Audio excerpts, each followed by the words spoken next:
दोस्तों, जमाना तमाशबीनों से भरा पड़ा है।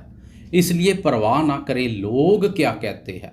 बस इतना याद रहे, कभी भी अपने से और भगवान से नज़र ना झुकानी पड़े।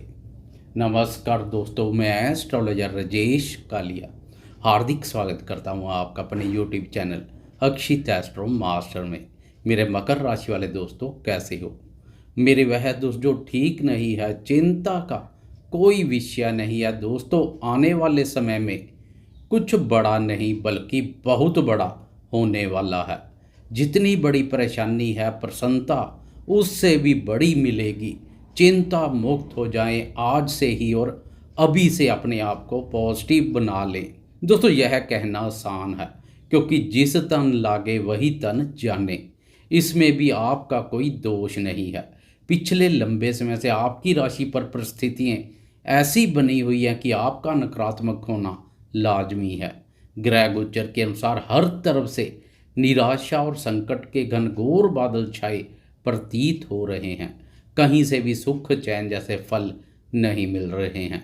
लंबे समय से साढ़े साथी को झेल रहे हैं, उस पर इस वर्ष से गुरु चंडाल योग ने बचा खुचा हुआ गुड़ भी गोबर कर दिया, जलते पर घी डालने जैसा कार्य किया है। साढ़े साथी के दौरान अनेकों बार शनि वक्री और मार्गी हुआ। इससे जोर से झटके भी लगे और धीरे धीरे से भी झटके लगते आ रहे हैं। पिछले समय से कोई शुभ कार्य भी हुए तो उन कार्यों को भी करने के लिए काफ़ी झटके लगे हैं। संघर्ष करना पड़ा, फिर जाकर वह कार्य संपन्न हुए हैं। आजकल भी शनि वक्री अवस्था में संचार कर रहा है। इसके अलावा गुरु चंडाल योग पर भी शनि की वक्र दृष्टि नकारात्मक ऊर्जा में और अधिक वृद्धि कर रही है। यह स्थिति अलग परेशानी पैदा कर रही है। चतुर्थ भाव पर अकेला राहु का संचार काफ़ी है नकारात्मक ऊर्जा पैदा करने के लिए तथा मन को अस्त व्यस्त करने के लिए। यहाँ तो राहु के साथ गुरु का युति योग और उस पर शनि की वक्र दृष्टि एक से बढ़कर एक नकारात्मक प्रभाव डाल रही है, तो कहाँ से सकारात्मक बन जाएं। इसलिए ही मैंने कहा, जिस तन लागे वही तन जाने।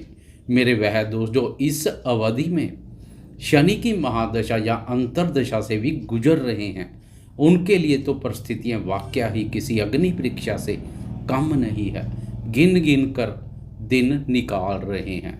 मकर वाले इतने नकारात्मक बन चुके हैं कि कमेंट बॉक्स में भी लिख रहे हैं, मकर वालों का कुछ नहीं बनने वाला, सब झूठ है, हमारा हाल ऐसा ही बना रहेगा, हमारी किस्मत में ही धक्के लिखे हैं। अपनी राशि को कोस रहे हैं। दोस्तों, ऐसा नहीं है। हर राशि वाले को शनि की साढ़े साती से गुजरना पड़ता तथा शनि की अग्नि परीक्षा का सामना करना पड़ता है। उनमें से शनि की अपनी राशियां मकर और कुंभ भी है। अग्नि परीक्षा के बाद शनि की प्रसन्नता के भी पात्र बनते हैं। कहते हैं 21 दिन लगातार कोशिश कर अपने मन में कोई बात बिठा ले तो वह घर कर जाती है। लेकिन आप तो साढ़े साथी के व्यतीत पिछले 5 साढ़े 5 वर्ष से अपनी किस्मत को कोसते आ रहे हैं। इसलिए आप सोच सकते हैं नकारात्मकता आपके मन पर किस हद तक घर कर चुकी है। जाती हुई साढ़े साथी में सकारात्मक बन जाएं तो सब कुछ सकारात्मक हो जाएगा। अब ग्रहों का सहयोग मिलने वाला है। जाती हुई साढ़े साथी में कर्मफलदाता शनि सूद समेत सब कुछ वापस लौटा देंगे जो पिछले समय से छीना है। दोस्तों, इसलिए कुछ बड़ा नहीं बहुत बड़ा होने वाला है। सबसे बड़ा बदलाव गुरु चंडाल योग से मुक्ति को लेकर है। 30 अक्टूबर को केतु भाग्य भाव में प्रवेश कर जाएगा तो राहु पराक्रम भाव में प्रवेश कर जाएगा। आप समय देख सकते हैं, आपके सामने है। अब पिछला व्यतीत समय किसी बुरे स्वप्न की तरह भूल जाएं। राहु केतु ने सुख और कर्म भाव पर लगाया हुआ मोर्चा छोड़ दिया है। पिछले समय से यह मोर्चा मन, माँ, मातृभूमि, भूमि, भवन, जमीन जायदाद, सुख, जनता और वाहन आदि के साथ साथ कार्य क्षेत्र आदि को भी बहुत प्रभावित कर रहा है। अब इससे छुटकारा मिलेगा तो क्यों ना इसे बड़ा बदलाव कहा जाए। इस बदलाव को और बड़ा राहु बना रहा है। राहु पराक्रम भाव पर संचार करेगा। पराक्रम भाव पर राहु के बेहतरीन परिणाम देखने को मिलते हैं। अब राहु आपके विरुद्ध नहीं, आपके साथ चलेगा। मायावी, चालाक, चतुर, शरारती, षड्यंत्रकारी और बाहुबली राहु का जब मिलेगा साथ, तब नहीं रहेगी डर और गम की कोई बात। लंबे समय से आपके आत्मविश्वास में कमी बनी हुई है, क्योंकि 7.5 आत्मविश्वास और मान सम्मान दोनों में कमी करने का कार्य करती है। अपने भी साथ छोड़ जाते हैं और शत्रुतापूर्ण व्यवहार पर उतारू हो जाते हैं। अब राहु उस कमी की भरपाई करेगा। आपके साहस, पराक्रम और आत्मविश्वास में चमत्कारी बदलाव देखने को मिलेगा।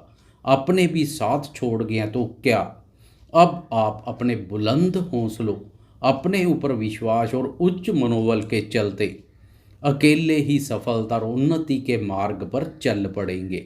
राहु का स्वभाव ही ऐसा है, इसलिए राहु के नाम पर एक लाइक तो बनता है। कार्य क्षेत्र में भी जो पंगे पैदा हो रहे हैं, परेशानी महसूस कर रहे हैं, वह भी दूर हो जाएगी। करियर में स्थिरता आएगी। नौकरी पेशा दोस्तों के, अपने से वरिष्ठ अधिकारियों या उच्च अधिकारी वर्ग के साथ कोई वाद विवाद चल रहे हैं तो वह भी दूर हो जाएंगे। राहु आपके प्रभाव में वृद्धि करेगा। 7.5 के दौरान शनि का उल्टा चलना परेशानी में और अधिक वृद्धि कर रहा है। अग्नि परीक्षा और अधिक कठोर बन जाती है। विभिन्न भावों पर पड़ रही शनि की वक्र दृष्टियां भी और अधिक घातक हो जाती हैं। इसलिए 4 नवंबर को शनि का उल्टी चाल से सीधा होना भी कुछ बड़ा नहीं बल्कि बहुत बड़ा बदलाव है। धनवा पर संचार कर रहा राशि स्वामी ही उल्टा चलना शुरू कर दे और वह राशि स्वामी शनि हो तो वह शनि बैंक बैलेंस को भरने का नहीं बल्कि बैंक बैलेंस को खाली करने का कार्य करेगा। इसलिए जमा पूंजी भी प्रभावित हो रखी है। एक हाथ से धन आ रहा तो दूसरे हाथ से निकल भी जा रहा है। ना चाहते हुए वाणी का दुरुपयोग तथा वाणी के द्वारा कुवचन और कटुवचन का प्रयोग अलग तनाव का कारण बना हुआ है। इससे कुटुंबीजनों और मित्रों की नाराजगी सहन करनी पड़ रही है। कुटुंब की सुख शांति भंग हो रखी है। इसके अलावा शनि की सुख भाव, अष्टम भाव और लाभ भाव पर वक्र दृष्टि पड़ रही है। इन भावों के संबंध में भी नकारात्मक ऊर्जा पैदा कर रही है। सुख भाव पर गुरु चंडाल योग और शनि की वक्र दृष्टि सुख चैन को बुरी तरह से प्रभावित किए हुए है। माता जी के भी सुख, स्नेह, सहयोग, स्वास्थ्य और स्वभाव पर काफ़ी नकारात्मक प्रभाव पड़ रहा है। घर में भी मन नहीं लग रहा, घर काटने को दौड़ रहा है। ज़्यादातर समय घर से बाहर रहने की इच्छा प्रबल हो रखी है। इसलिए भी शनि का सीधा चलना बहुत बड़ा बदलाव है। फालतू के खर्चों पर लगाम लगेगी। धन के आवागमन में तेजी आएगी। बचत करने में सफल रहेंगे। वाणी में बने कठोरता में क्रूरता के भाव में कमी आएगी। सुख चैन जैसे फल मिलेंगे। कुटुंबीजनों के साथ चले आ रहे मतभेदों में कमी आएगी। माता जी के सुख, स्नेह और सहयोग में वृद्धि होगी। इसलिए बड़े बदलावों के लिए तैयार हो जाएं। यह इस वर्ष के बदलाव है। आने वाले वर्षों के बदलाव सुनोगे तो और अधिक प्रसन्न हो जाओगे। उनकी चर्चा हम अलग वीडियो में करेंगे। जाती हुई 7.5 सफलता और उन्नति के मार्ग पर अग्रसर करेगी। इसलिए जाते जाते कमेंट बॉक्स में कर्मफलदाता शनिदेव की जय जयकार अवश्य करें। आपको यह वीडियो कैसी लगी? कृपया लाइक, शेयर, कमेंट्स और सब्सक्राइब करना ना भूलें। धन्यवाद।